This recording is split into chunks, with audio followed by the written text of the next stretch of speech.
now you have all this extra banter at the beginning for a soft open, or you can add it at the end.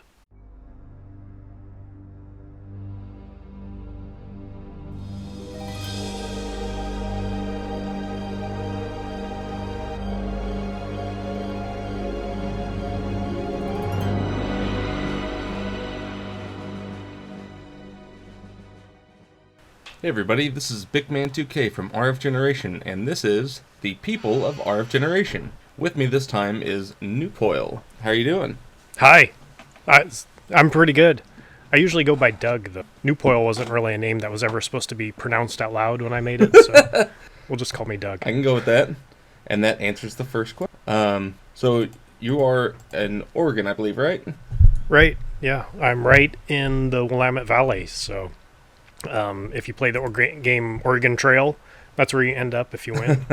I'm right in the middle of all that. So you said your screen name wasn't really announced. Where does it come from? Back in 1997, I'm gonna say. A friend and I, the internet was vaguely new at that point, and a friend and I were doing something online that required a username. And so he kind of just made one up. And the way he tells the story is he just sort of smashed his hand down on the keyboard and out came nupoile. And both of us were like, that actually kind of looks like a real word. Right. And so I've just sort of kept that ever since then. Fortunately, it hasn't really turned out to be like meaning anything else. I've always been worried that in some European language it would mean something or be like the name of some product. And find out that I was like some men's shampoo in Germany or something. But all right, well, we'll have Eric Escapade weigh in on that. It's worked out. Yeah.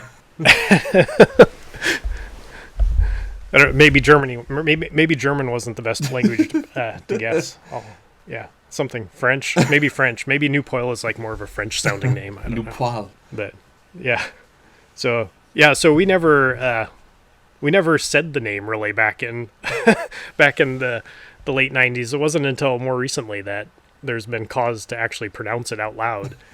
And some people say nupoile and some people say nupoile. I don't know which one's right. I don't know. Maybe nupoile's right. That's how I've always at least pronounced it in my head when I've seen it. Yeah. So how did you find RF Generation? That's why there's no capitalization either. So. Oh yeah, that's true. Yeah. Yeah, because it's just a made-up name. But I found it really early on. I think it might have even been one of the first weeks or two that RF Generation was online. I was snooping around different forums. I almost want to say it was Digital Press or Digit Press in their forum, and somebody was promoting it, and I checked it out and it looked neat. And then I was a lurker for about a year before I actually signed up. So my original sign-up date is about a year after RF Generation went online, but I had been lurking most of that time, maybe all of that time. Okay. I don't know who it was it might have been the founder that promoted. I'm not really sure who it was that put the initial call out for people to come check out RF Generation. I certainly wasn't around before that, so there was the group of people who founded RF Generation had a site that they had been part of beforehand.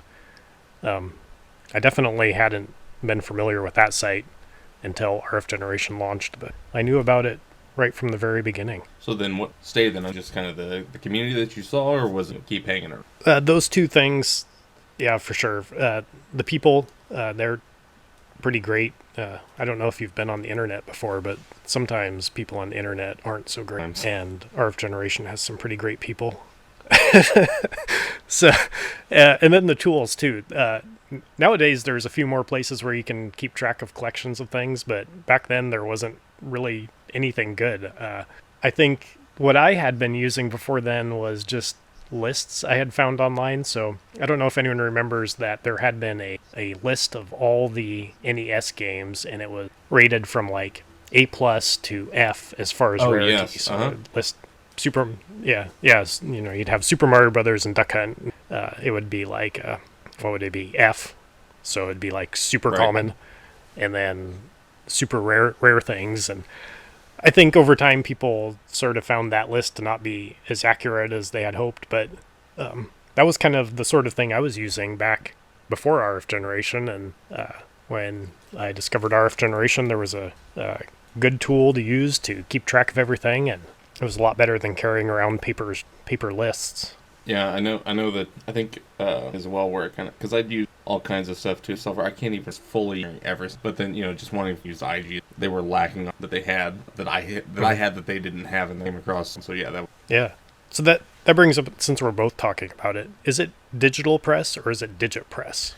It seemed like a long time ago I always thought it was digital press, but if you go there now, it's digit press. So I think which one I is think it? the site has always been digitpress.com, but it's from the store Digital Press, and I'm not sure if that's just like I'm not sure if that's just like a domain name thing that Digital Press at the time was Digital Press, or how that that's my understanding. The store is just always a domain name thing at the time.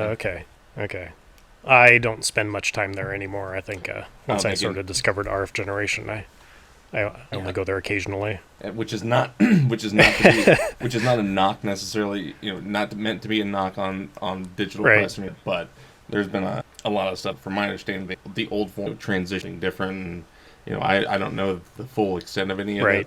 There was a lot of stuff where it kind of felt like alienating older youth, try and make it. Said I'm not going to speak to the whole situation of that necessarily, but I think that was kind of what. And it's sort of hard nowadays too, because the way people communicate on the internet's changing. So even if you do everything right, your crowd might move on, and your community might, sort of fall apart in some ways and change in other ways, and people go on and do different things with their lives. So even if you do everything well with your forum, things change, and it's a difficult thing nowadays. So have you ever met or know anyone from RF Generation or through RF Generation?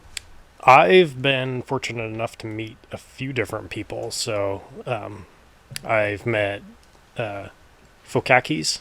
I chat and see him somewhat regularly, mostly at like the Portland Retro Gaming Expo, and then there was one other local expo that we would see each other at. And Tech Wizard, he's actually been to my house a couple times. I've met Sir Psycho. He came to Oregon once. Oh, cool. I've met Russ Lyman. Let's see. Oh, Retro Rage. I don't think he's been around in forever, but I used to see him a few times at the shows. Talk to him, but I think he sort of disappeared. And then I've met some people who are like obstinately members of RF Generation, so like Brett Weiss, Metal Jesus, and John Hancock, Ianoid, people like that at the Portland Retro Gaming Expo. I don't think they ever really participate. Well, Brett Weiss does. He talks about his new books and stuff. There's a bunch of people at those expos who have at least signed up, because RF Generation's a neat source for them, but they don't necessarily get into the forums much. Or at all. Let's get down to the basics. How many games do you have in your collection? RF Generation says that I have 1,414.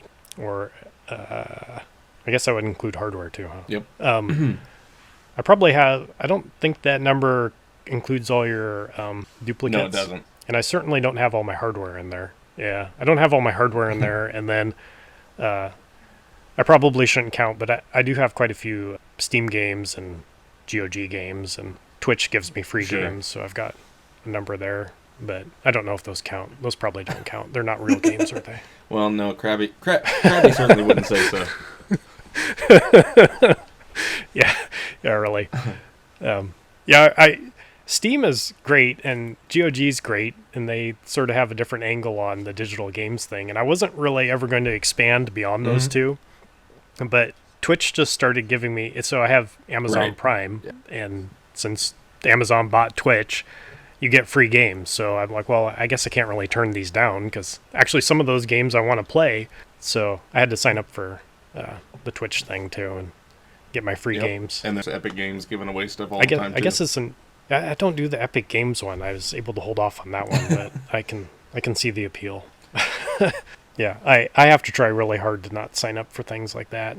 I've gotten a bunch of Steam games through Humble Bundle, but I guess Humble Bundle gives you like they give you I guess they have games on there too they don't have a Steam key, that you just directly download them. So I probably have some games anyway. Those aren't the important games. It's the real physical ones that count. So how many games do you have on your wish list then? Lately though. Oh, sorry. No, go ahead.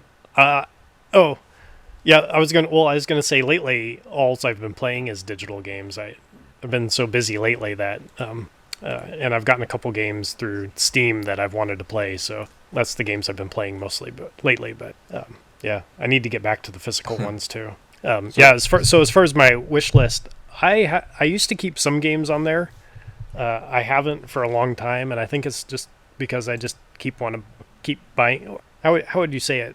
At a certain point, you get to have so many games, and having more games is appealing. And I keep want to keep buying games and acquiring more games, but I've already got a whole bunch of games I already want. So how do I say that some game is on my wish list, and I don't know how many games are there altogether? There's got to be more than 1,400, right? Yeah. So whatever the total number of games is, I guess, are the rest that are on my wish list. That's counting PC too, sure. So that's got to be more than a couple. That's got to be more than a couple thousand, yeah, right? Sure. Yeah.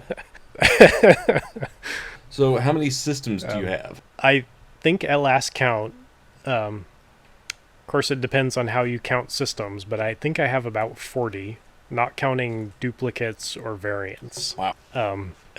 That's sort of an interesting question too, because certainly, like the NES and Xbox. Okay, so that counts as two systems right there. But some things like how do Pong consoles count? So if you have two different Pong consoles, does that count as you have one or two different consoles? Yeah. Or how about like my favorite one to point out is like PC. So if theoretically, if you have a modern PC, you can supposedly play games back forever as long as you have the right software. Right. But I've found that that's not always true, especially if you're trying to play the original media that it came on. So if you have a game that came on an old floppy disk, especially if it was like a 5 1/4 inch disc, how would you actually play that on a modern PC? It's really difficult. Yeah. I do have some games that, although there's some other way to play them, maybe a different version of them, that unless you have a Windows 95 PC, you just can't. They just won't run. So maybe they come on a CD, or they're probably, if it's Windows 95, it probably came on a CD. But even if you're using things like DOSBox or Wine or whatever you're using, there's a few games that just refuse to play on anything but a Windows 95 PC. So I'm assuming there's some sort of check in the startup that just, if it doesn't see the Windows 95 splash screen, it just won't play. So I was, when you get down to the nitty gritty of how many consoles do you have, there's some of these things like Pong consoles or like Tiger handhelds, or like maybe you bought something off of like AliExpress, some Chinese sort of console. Does that count? Do those count as consoles? So I think I can safely say that I've got about 40 that most people would agree are actual real consoles. Yeah, I guess I never really thought about it as a category, but there obviously you could almost different generate early DOS, later DOS, Win 3, XP kind of thing. They almost follow right.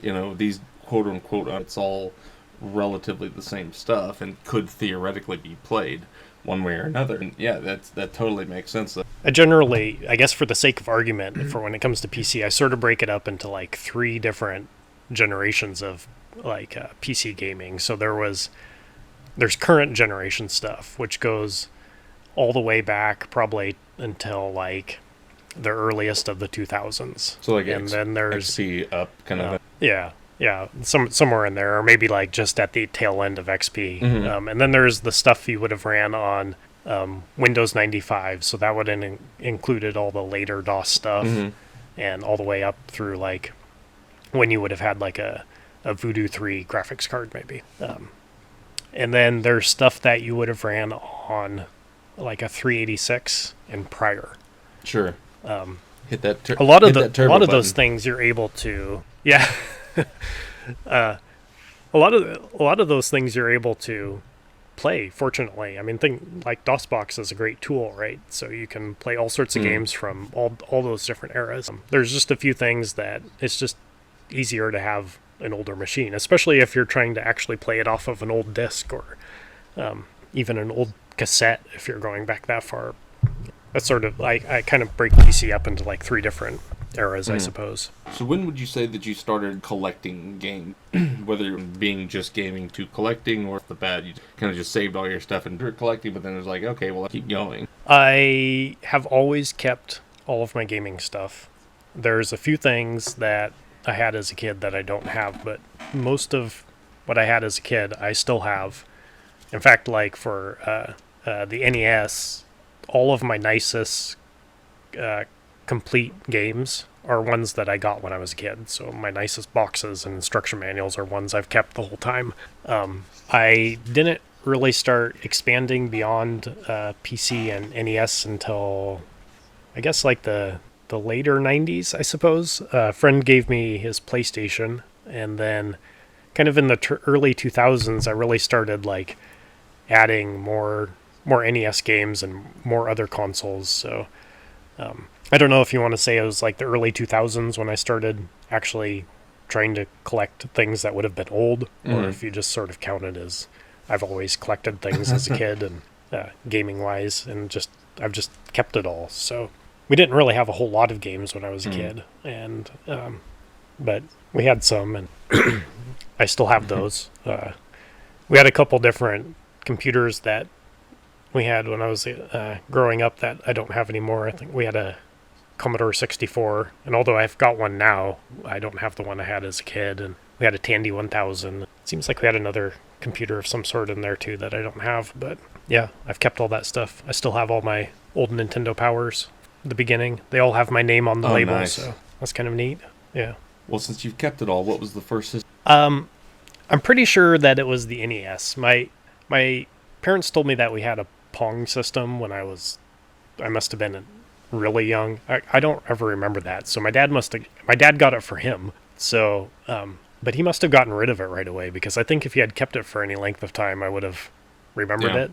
And then we didn't get anything all the way up until the NES, and I think that must have been like 88. So I grew up in a fairly small town, and even back in the 80s, arcade machines were everywhere, and I certainly was aware of them. Video games just weren't really a thing in my house until we got the NES, but that was my first console.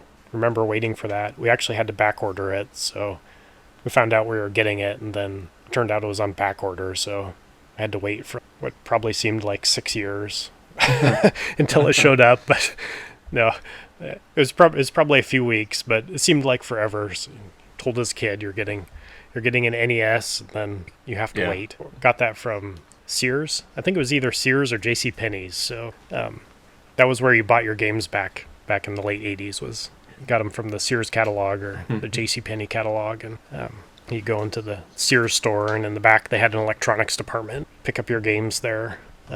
After that, we ended up with a couple what would have been at the time those old computers, and eventually we got a more like modern for the time PC. We rented Super Nintendo a few times when that came out, so the pharmacy in town rented video games and movies. This sounds so weird nowadays to talk about that.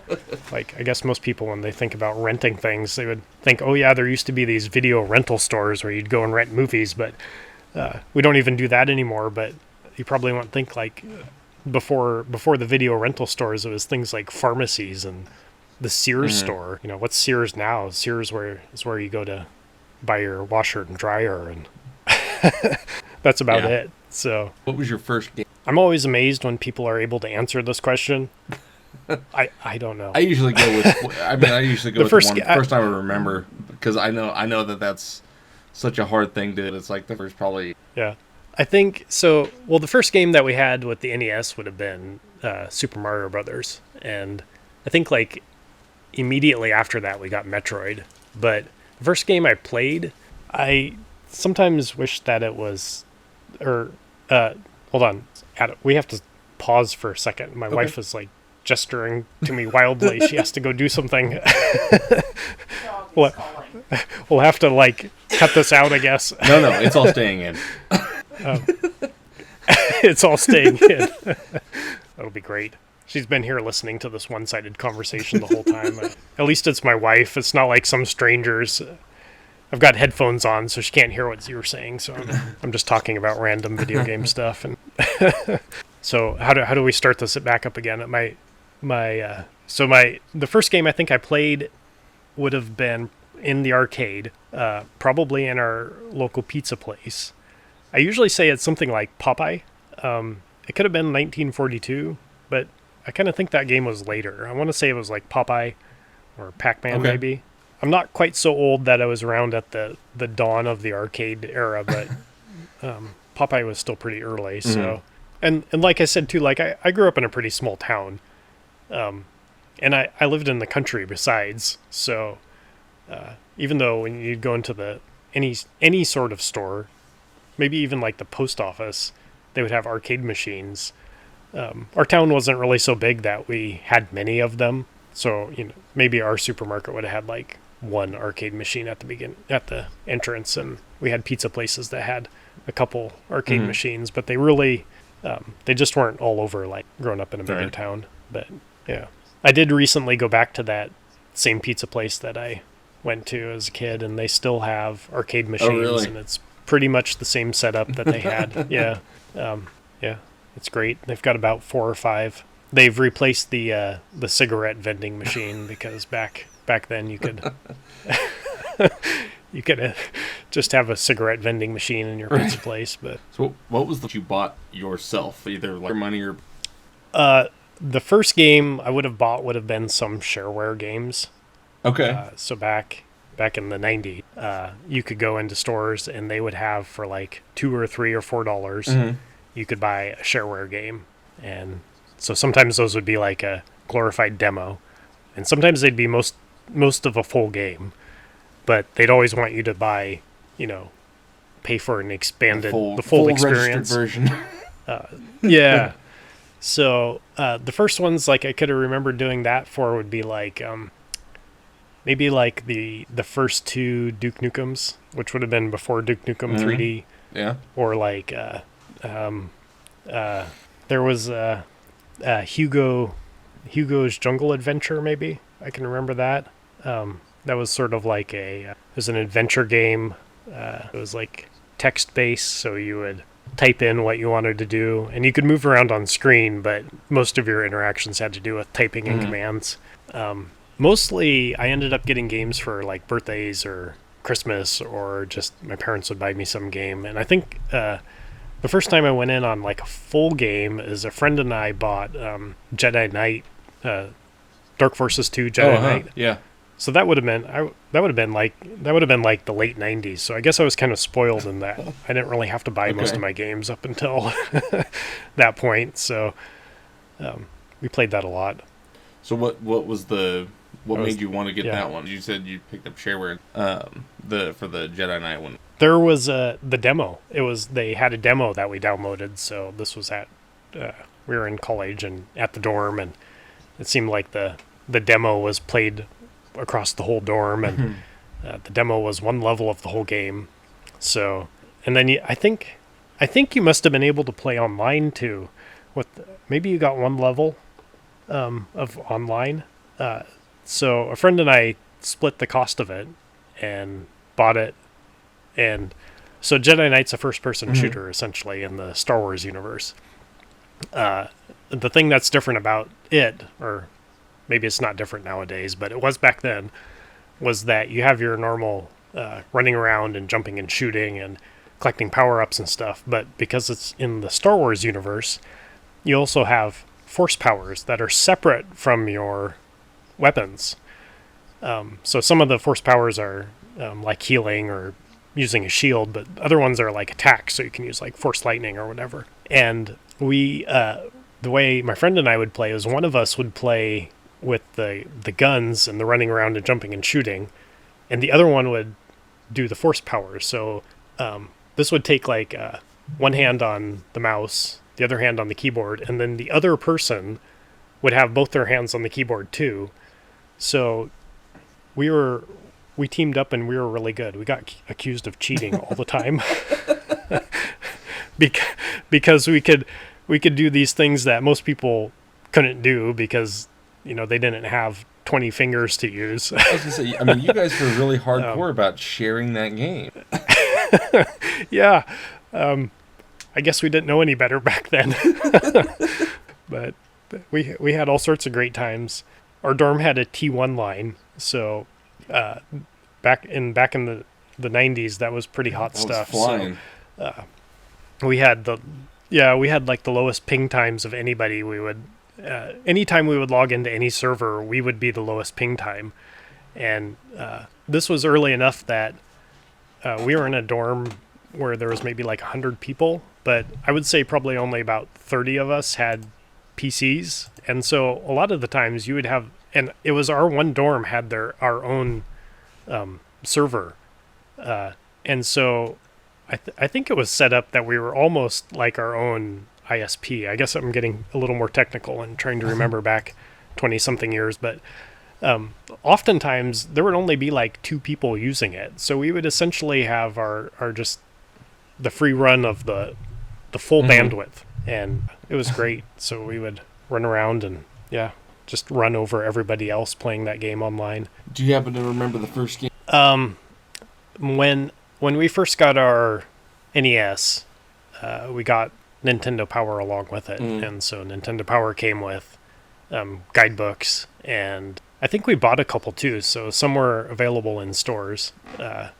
Probably would have gotten those from like Toys R Us, but usually playing the Nintendo was sort of like a mostly family deal, so my mom wasn't too interested, but my dad and brother and sister and I would all kind of gather around and we'd sort of take turns, but really my dad was the best video game player back then, and it sort of ended up being me using one of the guides, the maps or whatever that came with Nintendo Power or something, and my dad would be playing, but sometimes we'd switch off. But I'm pretty sure we beat Metroid and Super Mario Brothers pretty early on, and then later on the other Mario games.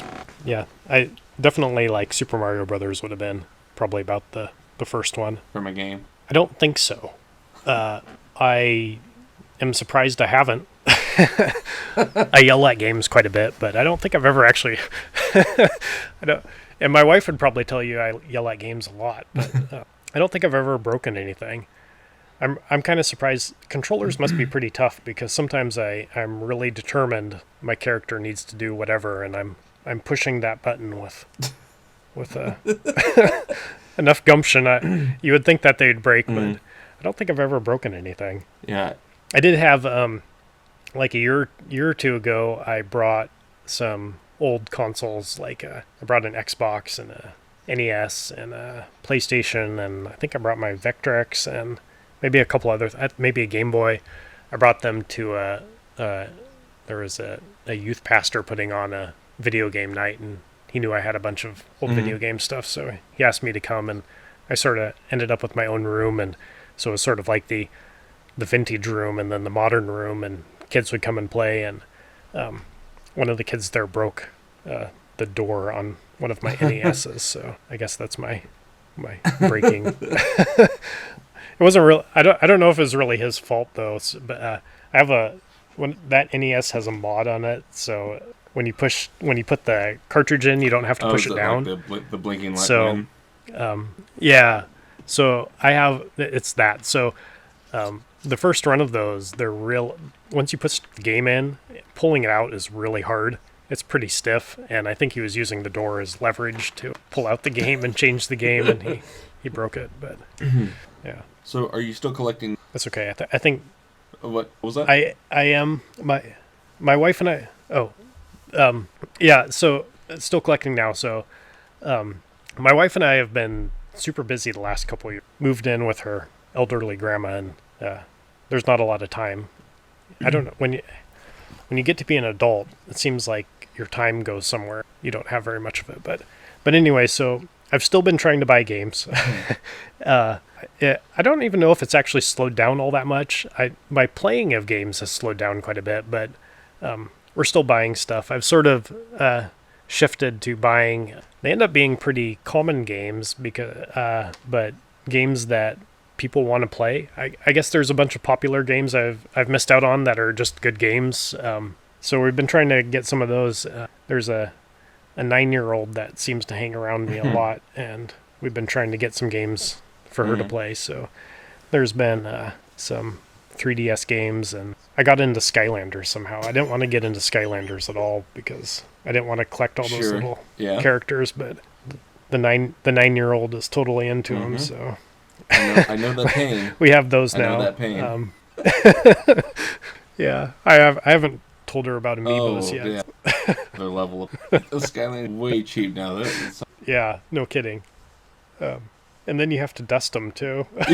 Yeah. You got to find room for them. They sit on a shelf, but they're not quite as compact as like a cartridge or a DVD style case or something. So they take up a bunch of shelf space. I'm looking at, there's some of them over on the shelf. I can see them right now, and I don't think I can tell you the name of a single one of them other than Spyro.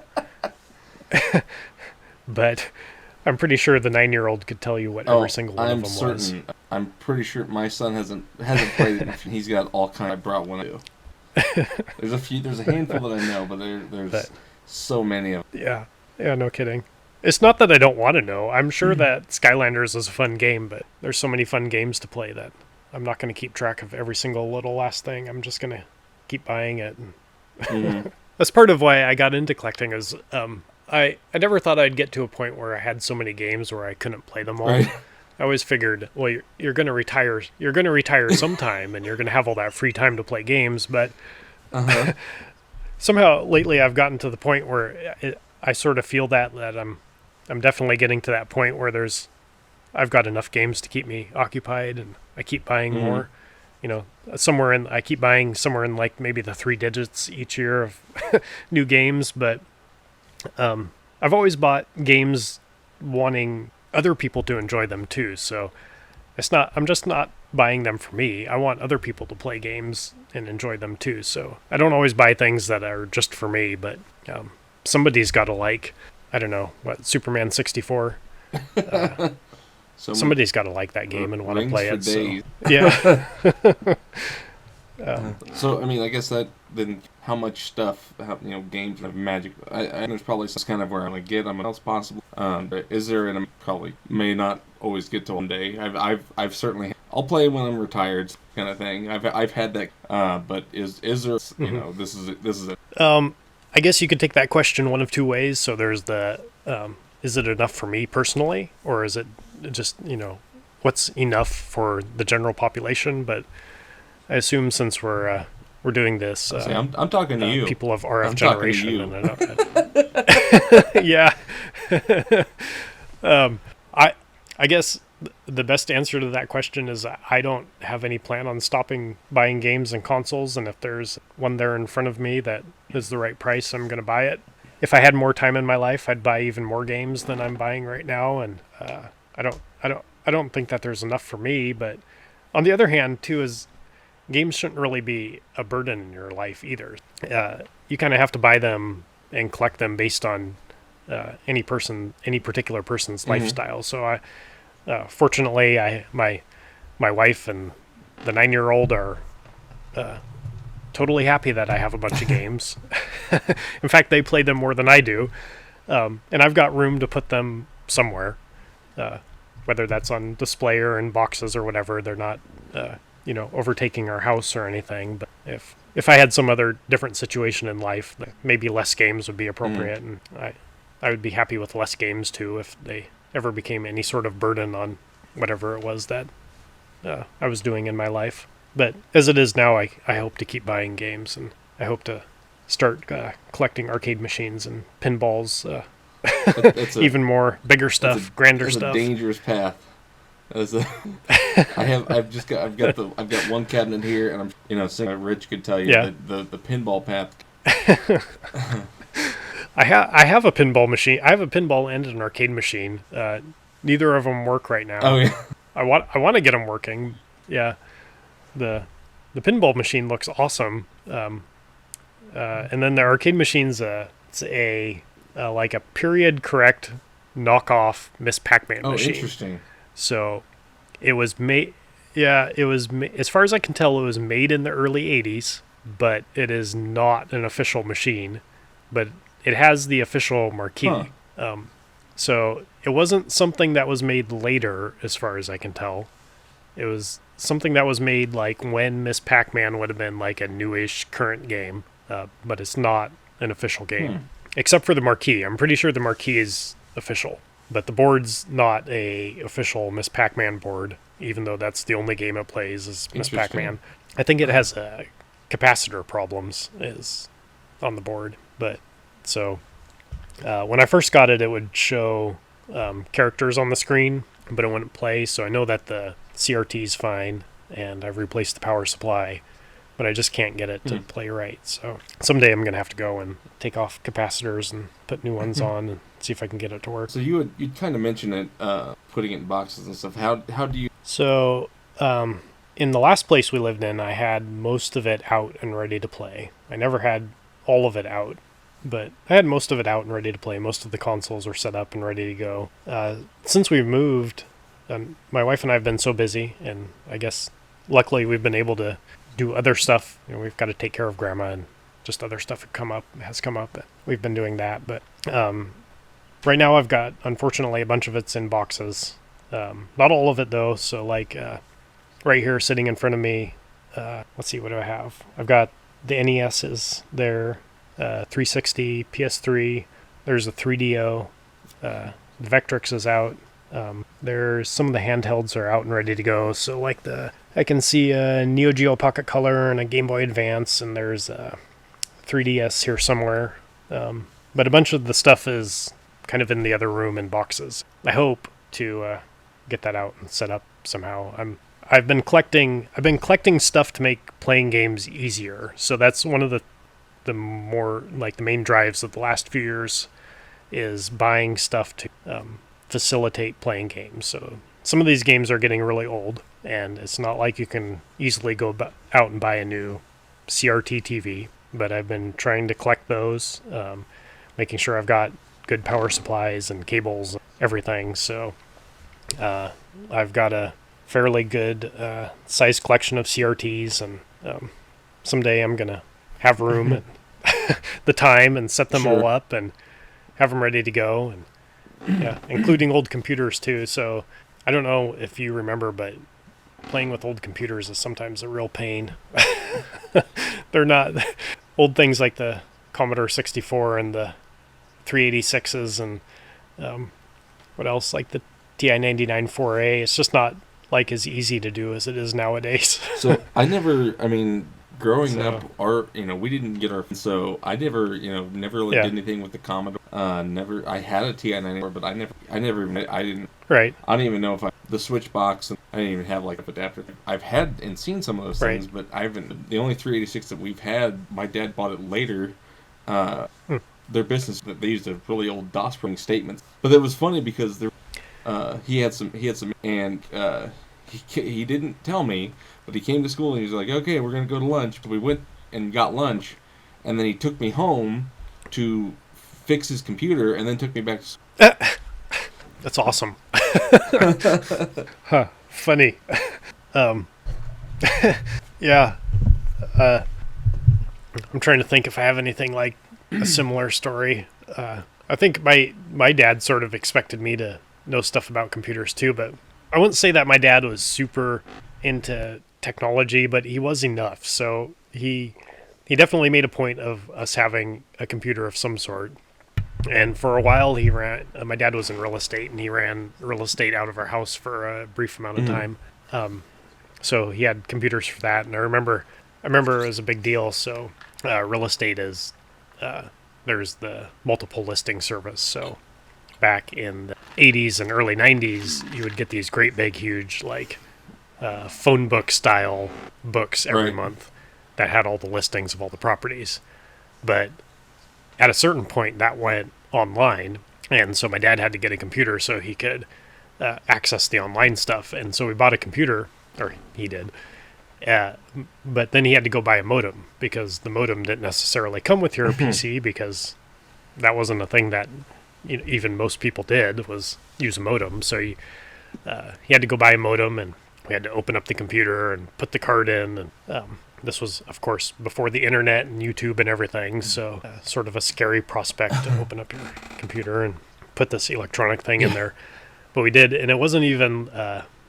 I think he had to make a choice between different speeds because the higher speeds cost more money, right? So this was when modems were kind of at the end of their life. It was like, what was it, 56 kbps was the fastest modems that came out, but this was before that. So I think he was trying to decide between like a 14.4, and there might have been a slower one and maybe a faster one. Yeah, it was 14. I think we ended up with the 14.4 one, so yeah. So I think that's what we ended up with, somewhere around there. And yeah, that was like our first experience getting online of any kind. And like I said, we grew up in a small town, so our small town was like our only our local calls. So sometime in the early 90s, there was some guy who ran a BBS, and that was the only BBS I was ever allowed to call because any other one would have been long distance, and my parents weren't going to pay for long distance and me playing on the computer. But before the internet, that was my my one online place I got to go to, was the local BBS. Yeah, that was kind of fun. I must have used it a lot because at some point the guy who ran it called me up and wanted me to become the leader of some game.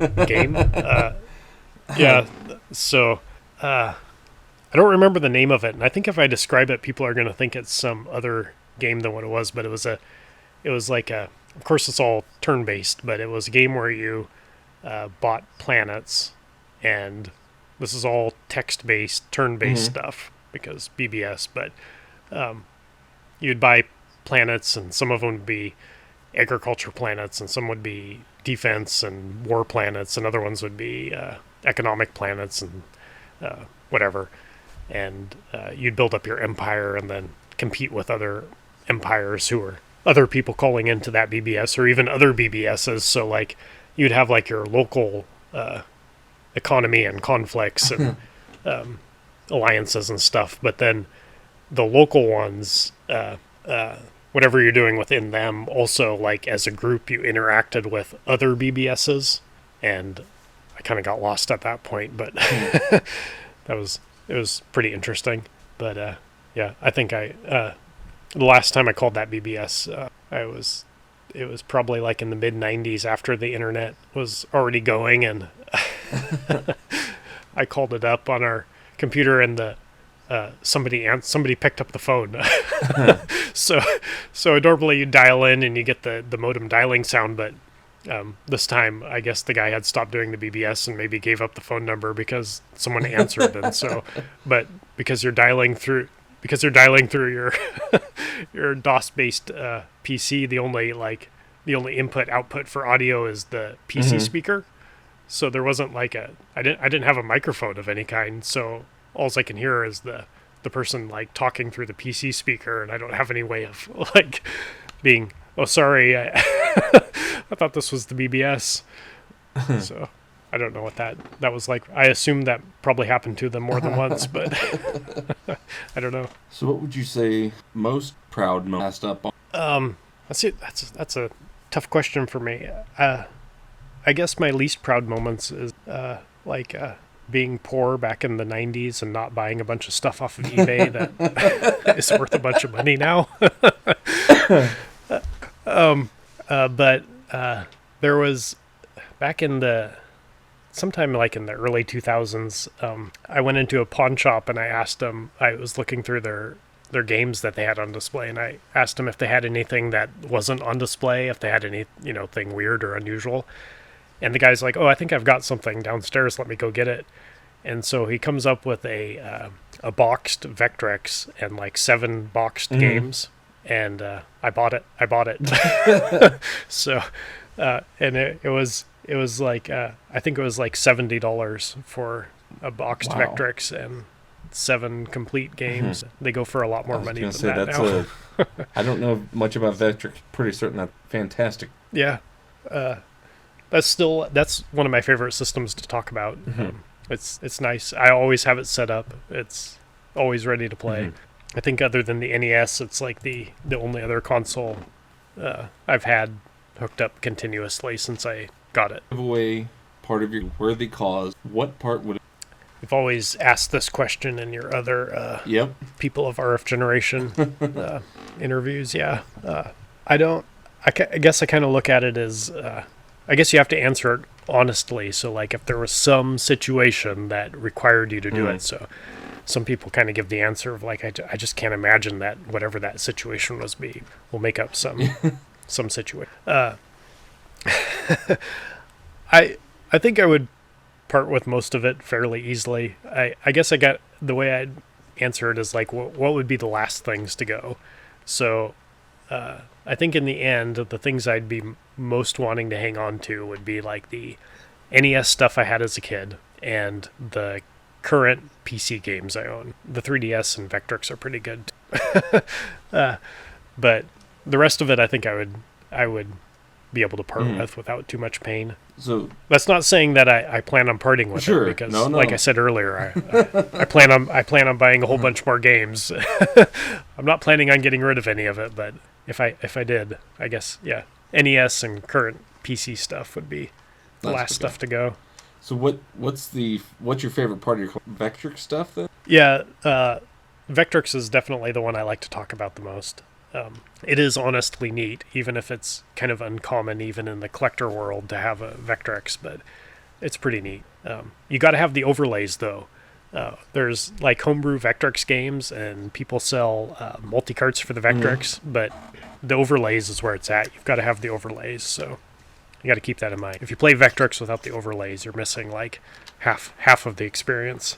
And then other than that, I guess like what I play the most is PC stuff right now. But honestly, if I had the time and the space, mostly the time, because space isn't a huge issue, but if I had the time, I'm pretty excited about all of it. I like playing all sorts of games and from all different time periods. My wife ran VBS for kids last year, and the theme of that was like video games, I guess. At least that's what she made it out to be. So, but for that, we set up this retro living room with like an old couch and an old TV, and there was a lava lamp, and there was old carpet and stuff that looked like it would have been right out of the 70s. And I set up a Pong machine there, and everyone thoroughly enjoyed Pong, and Pong was like the hit of the whole show. So I'm excited about all of it. I'm excited about playing new games and old games and everything in between. Do you have a favorite series? I guess, let me think.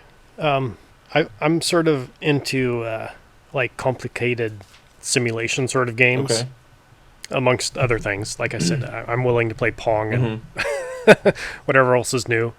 I've started playing Grand Theft Auto 5 here recently, and because of the 9-year-old, I'm playing Minecraft, so I'm kind of all over the place. Yeah. But there was a series of combat flight simulators. It's back, I guess it probably started in the 80s and went all the way through the 90s. It was from Microprose, the Falcon series of games. So I started out with Falcon 3.0 and got Falcon 4.0. I got 4.0 when I probably didn't have a computer that was powerful enough to play it. But those games are great. I loved flying around and pretending I was a fighter pilot. That I was always a big fan of SimCity. Yes. So SimCity 2000, I don't know, probably played that game more than any other. There's that new game, or well, I say new game, but it's been out for years now. City Skylines. I keep wanting to spend a lot more time in that. Yeah. What else? What are some other good series? Back when the first Halo game was a new thing, a friend and I played that a lot. We played the second one a fair amount. I don't know if I can call that a favorite series, though, because I didn't really stick with it too much past that. Yeah, the first 3 Super Mario Brothers, those are great. Yep. Yeah. The second one's a great game. People don't talk about that enough, but Super Mario Brothers 2, that's a great game. I really enjoyed it. Yeah. Do I you think I have? play Oh, Super sorry. Yeah. Mario Brothers 3 the most, but oh yeah, but two's great. I play that one often enough. Yeah.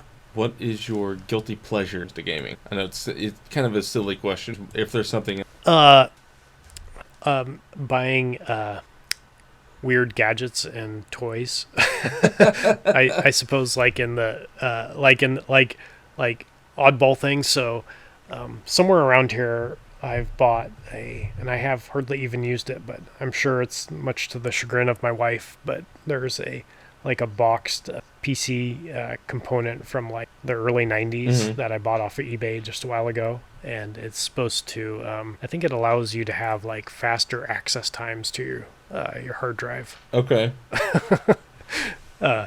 There's that. What else? Oh, and trying to get friends sucked into really old strategy games. That's a guilty pleasure of mine. So if you can get someone to play some like a 25-year-old, 30-year-old strategy game and get totally involved in it, that's great.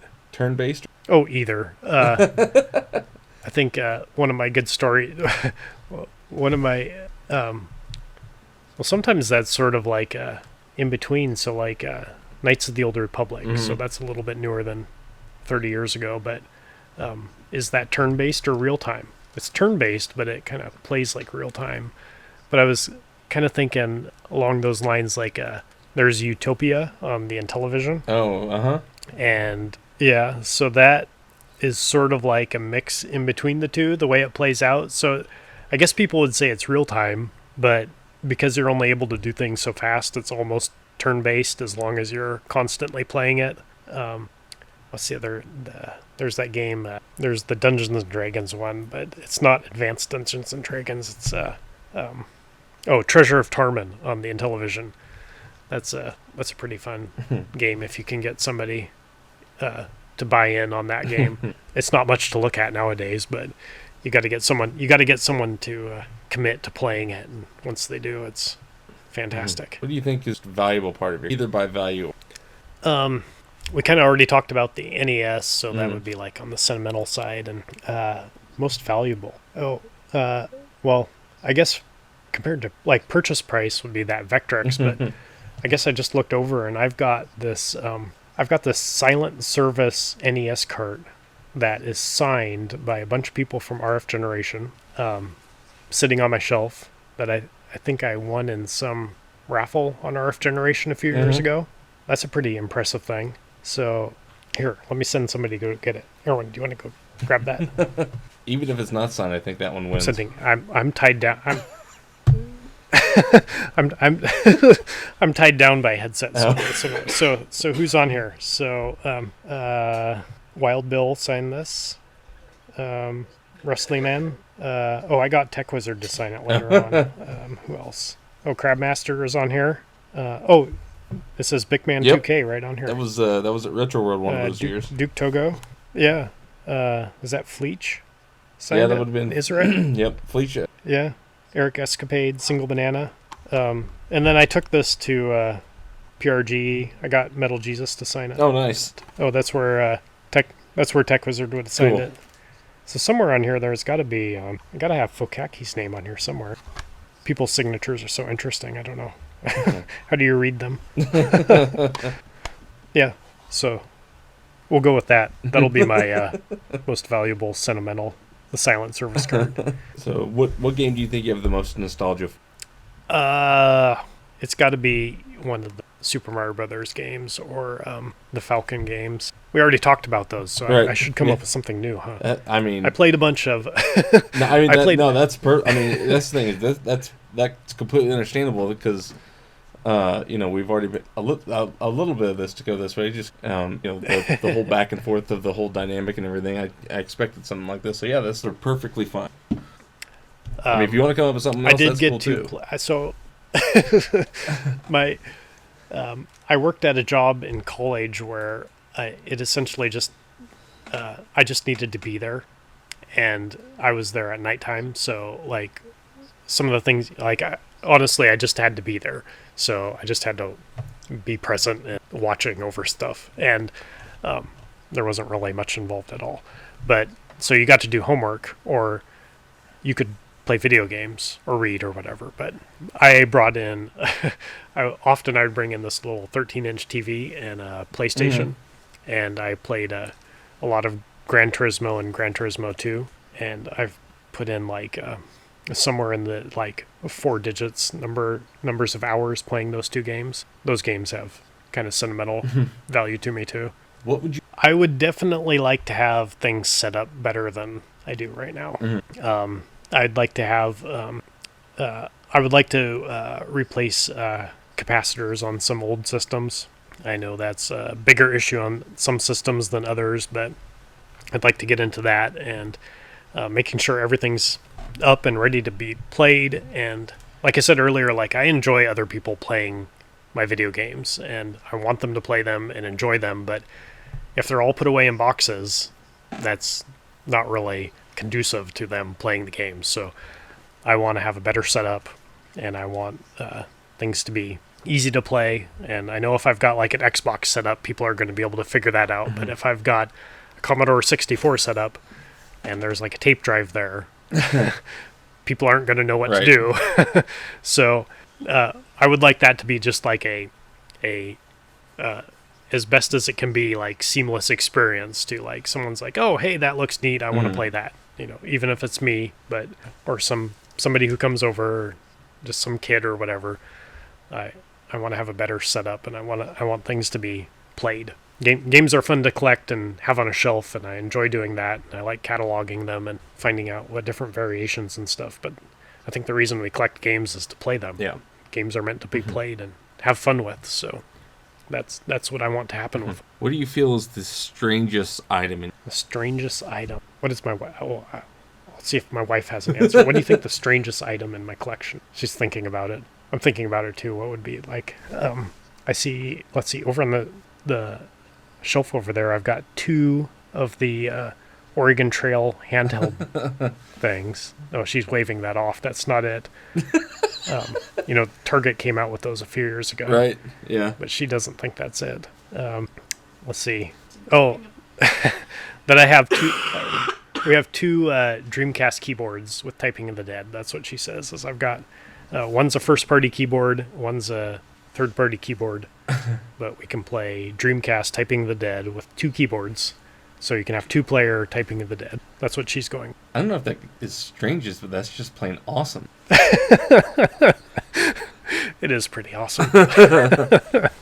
So then what do you have, or sorry. Yeah. What do you not have in your collection? Surprised to hear that you... Somehow, so for the last, several systems I've collected, whenever I tell people, they're like, what sort of things do you do? And they're like, oh, I collect old video games. And they're like, oh, so you got a bunch of old consoles? And I'm like, yeah, I've got a bunch. And they're like, do you have whatever console? They always guess one that I don't have. So for the longest time, years ago, it was they would be like, do you have a Sega Master System? I'm like, oh man, that's like the one I don't have. And then finally I got one. And then they're like, so like for the next whatever time, people would be like, oh, do you have a TurboGrafx 16? Like, oh man, that's like the one I don't have. So then I got one. So and then so finally I'm finally getting up there in consoles I've got a whole bunch. And then finally people are like I don't know, 4 or 5 people in a row were like, oh, do you have ColecoVision? I'm like, I don't have a ColecoVision. So I finally got a ColecoVision. You're gonna hate it when someone comes. People guess I was gonna say you're gonna hate it when someone comes in and asks for. Yeah, that's probably what it's gonna be next. It's like that in Virtual Boy. I don't have unless you count the 3DS as being a current console, which I don't really know if you can now anymore with the Switch being out, but I don't have anything current other than PC. Okay. So PC and 3DS are my 2 most current anything. So weirdly, probably the next most current console I'm going to get, it's not like I'm going to pre-order or anything, but I'm thinking the Amico is probably the next console I'm going to buy. So I'm skipping over the awesomeness of the Switch. And for people that might not know, that's the new Intellivision, the Amico. Right. Yeah. So it's a Intellivision thing that's coming out later this year, and it sounds fairly exciting. I'm sort of buying into the hype, but yeah. So Tommy Tellerico, who did a bunch of video game soundtracks and is big into video game stuff, he's kind of heading that up. He like the owner of Intellivision now. He's kind of the front runner of that, and I think it's coming out in summertime or early fall maybe. We saw him at PRGE. We went and sat in on his panel, and it seems like it's going to be exciting. It's got weird controllers, and like, how can you not buy a video game console that has weird controllers? That's like the best. Do you have like a funny story about like your collection about how you acquired it? Well, I'm gonna have to think about this one. Funny story about it. I have. I don't even know if this isn't really even a funny story. It's just the thing that comes to mind. I have a Steel Battalion set up. So that was like given to me on like indefinite loan, but it wasn't even my doing. But like, I'm not in contact with the person that gave it to me anymore. Oh, okay. I was sort of like I was in contact with them through somebody else, and like that, life happened, and like I'm not in contact with them anymore.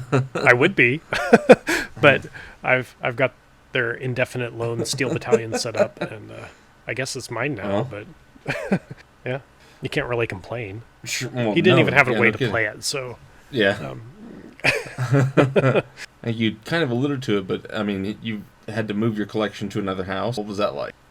That was actually pretty easy for me. I've seen that question before in your other interviews, and I can see that being a hard time. But the house we moved out of and the house we live in now, we still own that house that we moved out of, and we rented out. And like I was doing, we renovated it when we moved out, so I had plenty of time. So we weren't like under any time crunch at all to move it into the new place. So I just, the way that ended up working out is I'd go to my regular day job and then go to our old house and work on renovating stuff, and then bring a load of stuff to our new house.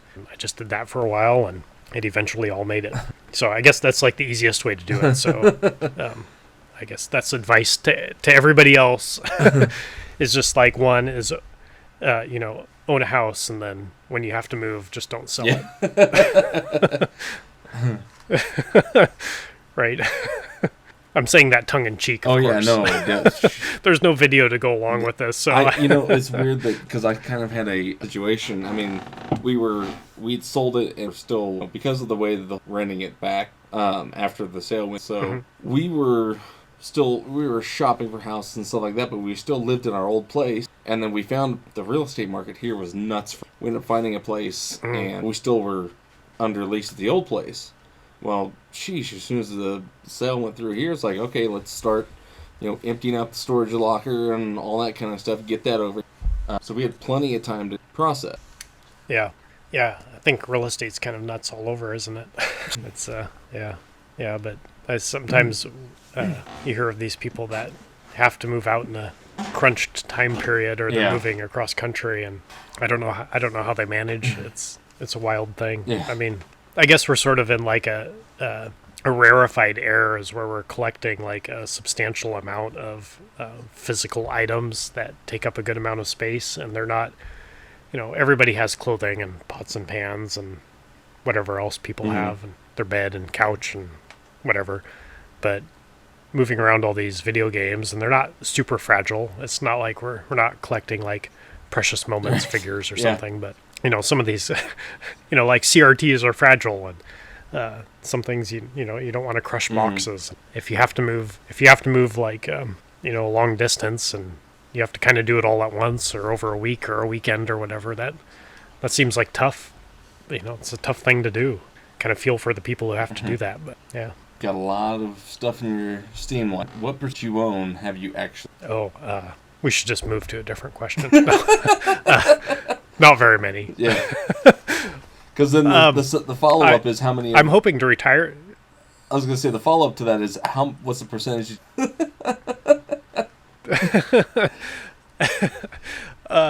So I'm hoping to retire someday, and then I'll play all these games. There was a certain point where I was at least buying games, and I was buying them because I wanted to play them and spend time playing them, and I still do. I don't often buy games that I just have no interest in playing, but the reality is that it's sometimes pretty easy to buy just a whole bunch of games at once and think, well, I'll get to it someday.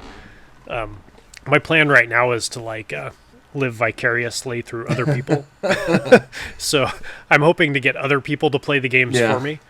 I'll be playing games by proxy, I guess. So, but I don't think I've played. Oh, man, we'll definitely we'll not talk about the digital library. So we'll just talk about physical ones. But I don't. Man, if I've played a third of them, I'd be surprised. And I tend to gravitate towards the games that don't really have a solid ending. So, like we talked about SimCity earlier, when do you finish SimCity? You just don't. And those sorts of games are the ones where I end up spending the bulk of my time. And talking about the Falcon series and Gran Turismo. And I guess in Gran Turismo, you can 100% it, but the way you actually end up playing the game is you're not likely to do that other than you're seeking that out intentionally. So I spend so much time playing those games that I haven't actually beat a whole lot of games. Do you have any complete collection? I know that you were working on I do. The Odyssey. Right. I did. Nice. I have a complete US Odyssey 2 collection. Loose. A bunch of it I have complete in box, but I at least have a complete US loose collection plus some extra stuff. So I've got some of the stuff from extra regions. But the funny thing about the Odyssey 2 is that I think it's cheaper than anything else by a large margin to complete the whole set. If somebody told me that they had completed their Odyssey 2 collection for less than $300, I would be like, that sounds about right. Oh, really? If they said they completed it, if they said they completed it for less than $200, I'd be like, you did a good job. But I wouldn't be overly surprised. So, it is just not very expensive at all. There's maybe 49 US games. Okay. Maybe less than that. One of them is expensive compared to the other ones. It's about $100 to get loose. So half. Although, of your I ended up one game. Yeah, you're right. Right. Power Lords is the expensive one. Another one is less common though. So there's the game Atlantis, and that game is maybe number 2, 3, or 4 on how much it cost, but it shows up on eBay and game show or retro game conventions very rarely. It's never around. But that game, if someone told me they bought it for $25, I wouldn't be surprised. It's not a rare game on other consoles. It's just rare on the Odyssey 2. But most of the games, if you're at Portland Retro Gaming Expo, people can't give away 3/4 of the games for that console. They're a couple dollars. You can buy probably half the library. You can buy not only complete in box, but you can buy sealed versions of them for $2 or $3. It's just not something people spend a lot of money on. So that's kind of where my complete library ends. Is I don't ever plan on completing any other console, but that one's sort of I get to be in that elite status of I have a complete collection, but it's sort of a joke at the same time, and that I have a complete collection, but it costs me so little money.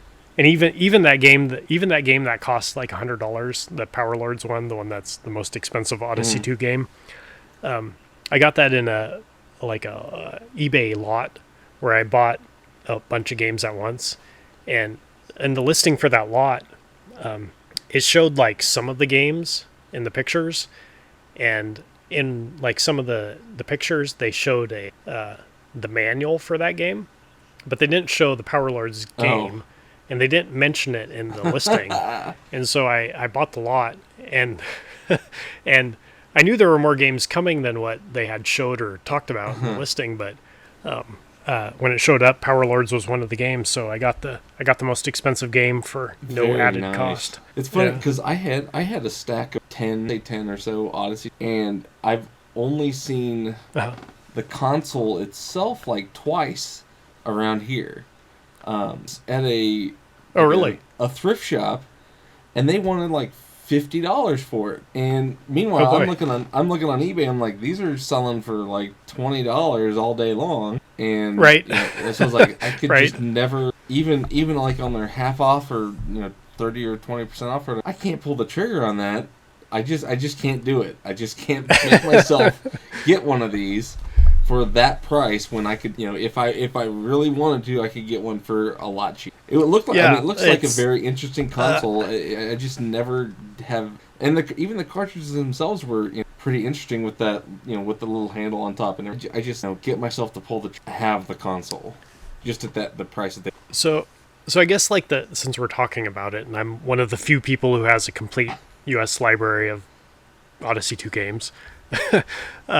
So like the interesting points about this console, I think, are like it's low cost to complete the whole set. A lot of the games are unique to the console. About half the games are all programmed by one guy, and I've actually met that guy. I have a signed cartridge from him. So it comes with like Atari style controllers, so it's just a joystick with a button. That's the total control of like the hand controller. But it's a lot nicer than the Atari controller. It's an eight way. It moves in eight Okay. different directions. It's got a lot more solid feel to the joystick. But it also comes with a keyboard. The keyboard's a membrane keyboard. The thing I find interesting about it is that the buttons, so it's got a full QWERTY keyboard on it. When you touch the buttons, usually like when you touch a membrane keyboard, there's like at least a tiny little bit of like you can push it down and you can tell that the button's being pushed down. But on the Odyssey 2, it's like you just kind of touch the buttons and they don't push down like at all, but it's fairly responsive. I don't really know how to explain that more than that, but it's just sort of interesting to have a membrane keyboard where like you're just sort of like touching the button, but it's not moving at all, and it registers the movement. It's got 3 games on it that are games where you're playing a video game and you're playing a board game at the same time, and there's an overlay for the QWERTY keyboard, so it's got unique art. What else is interesting about it? So all but 2 of the games are first-party game. The other 2 are iMagic games, so it's like Atlantis and Demon Attack are the other 2 games. So it's just sort of like a interesting, quirky console.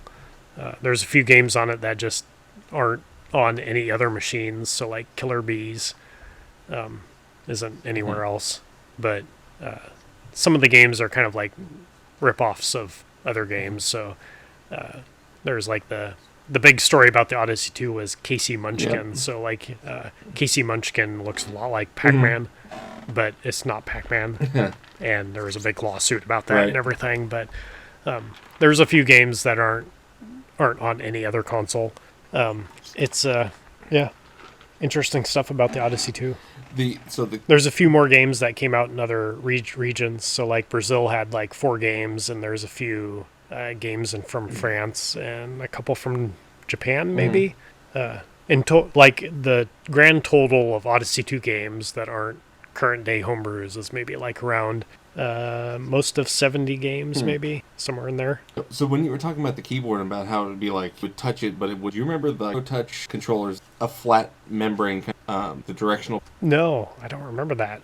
What's that? I'm gonna look that up right now. I remember a friend of mine we're trying to like this thing is I could not ever get the feel for it because it was like you have zero tactile response to it at all. Like push down, like it doesn't register like any kind of but you're touching Okay. it's like it's almost like a capacitive screen kind of thing. How you just put your finger Right. on the direction. Yeah. Is that kind of Yeah, so I'm looking it up on Google right now. So so that the Turbo Touch thing would have been like a primary movement sort of device, but on the Odyssey 2, the keyboard was not that. You had the joystick, which would have been like your real time action movement. So the keyboard would have not been that. So like the keyboard would have been used for games like the Odyssey 2 had like some really basic games where like you would type out a word and the Odyssey 2 would speak it back to you.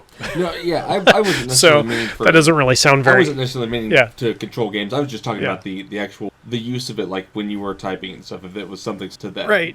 Yeah, so, man, what am I trying to think of that people would be most familiar with? So, like, a speak and spell... Okay, yeah. ...would have been that sort of keyboard. Okay. What else? I'm guess, so even, like, a modern-day cell phone would be like that. So, like, you're just touching something... and there's no give to it at all, but I guess a modern-day cell phone works on, like, a different principle, so like a membrane keyboard is still like an analog sort of input, whereas, like, a cell phone is a capacitance sort of input, but essentially the results are the same, so yeah. All right, it's time to bring out the fanboy. What is your favorite game of all time? Okay. Oh, man. Can you give me a hint? I guess so. Favorite game of all time. I'll run through a few. I think we've already talked about a few games that I would put up there, but how can you pick one game is your favorite game of all time? So I guess games I've spent the most time with and like think about the most are like the first 3 Super Mario Brothers games and Metroid, because those were early on in me playing games. And we talked about Falcon 3.0. We played a lot of that Dark Forces Jedi Knight 2, and Gran Turismo, Halo, Grand Theft Auto Vice City was a really good game. I like that game. All those SimCity games. I'd like to think that Skylines would be like one of my favorite games if I spent any time playing it. Let's see what else. Like games I think would be like my favorite games if I got around to actually spending a lot of time in them, like Dwarf Fortress. I want to play Dwarf Fortress. I've never played it for more than like an hour, but I want to play a bunch of it. If Star Citizen ever comes out, that'd be like the game for and like a game I've actually played that's like Star Citizen, Freelancer. Freelancer is a great game. It's made by the same guy who's making Star Citizen, but like about 15 or 20 years ago. How's that? Yeah, that'll work. Those are some of my favorite games. Yeah. And now least favorite. Least favorite games. I don't know if I can point to any one game in particular, but I can never get into like rhythm-based games. Okay. I just so one game people talk about a lot that they like is Parappa the Rapper. Oh man, that is not my game at all. I don't like that game at all. We'll go with that just for the sake of conversation. It's not for. Do you collect anything else besides games? We have a whole bunch of books. My wife is a big part of that, but I had a bunch of books before we got married too. So we have a lot of books. I think we have more books than we have video games. My wife is nodding her head yes. She's like, we have more books than video game. She reads a lot, and she runs a book blog, and she gets books that are advanced reader copies for free. So people just send her books so they can get like more publicity for them. So we've got a bunch of those, which has kind of led to some interesting stories, but we've got all sorts of books about everything. What kind of hobbies do you have outside of gaming? I bet I'm interested in all sorts of things, but I guess for the sake of brevity, I'm going to go with it's probably boring to most people, but real estate. A lot of the time when I have free time, I'm like spending time looking on like Zillow and LoopNet and going through county records and everything. And my wife and we're trying to buy houses and fix them up and rent them out. It's probably a boring subject to most people that are listening to video game podcasts, but that's that takes up most of my time. most of my spare time anyways. What kind of features would you like to see more of at? Probably like loot crates and microtransactions. No, wait. Is that not a good answer? Wait a month. We'll see what happens. That was a joke.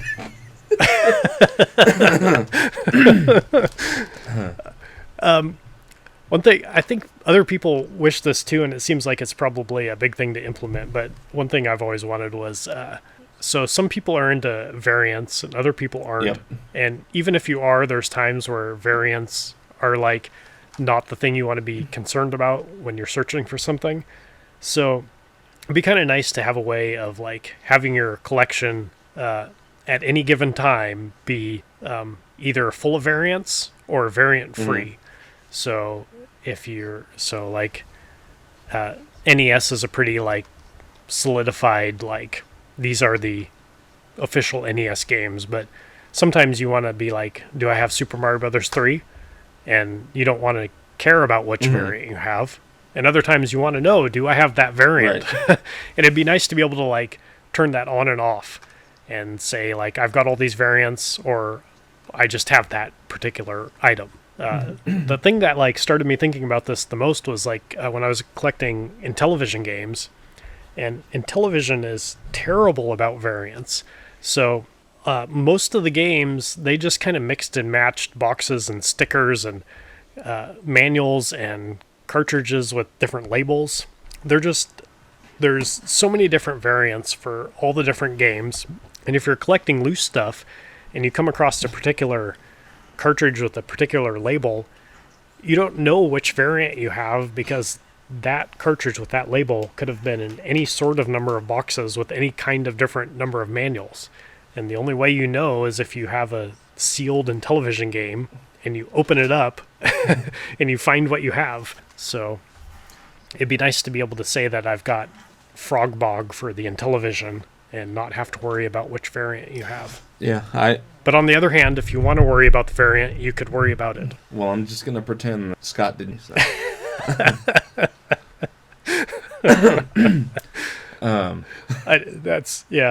I know variants are like a either or sort of thing, but I'm fine with variants, and it's great that people want to track them, and sometimes I do too, but sometimes I don't. Sometimes I just want to know if I have the game, and I don't want to have to worry about which particular version I'm putting in. All right. We normally preview a question. Because the way that I did my own, I'm going to have you on Gregos81's question. He asked, you can have any and all games from the past, present, or future at any time. You cannot add any physical to your collection by any means ever again, but you can keep your current. You take this deal. So I can have every game digital only, or just have my current collection. No, you can have I don't think so. Anything digital only, but anything, if you want to, you can't add anything physical to your current collection. You can keep your current collection, but you can't add. At least that's the way I read it. Oh. I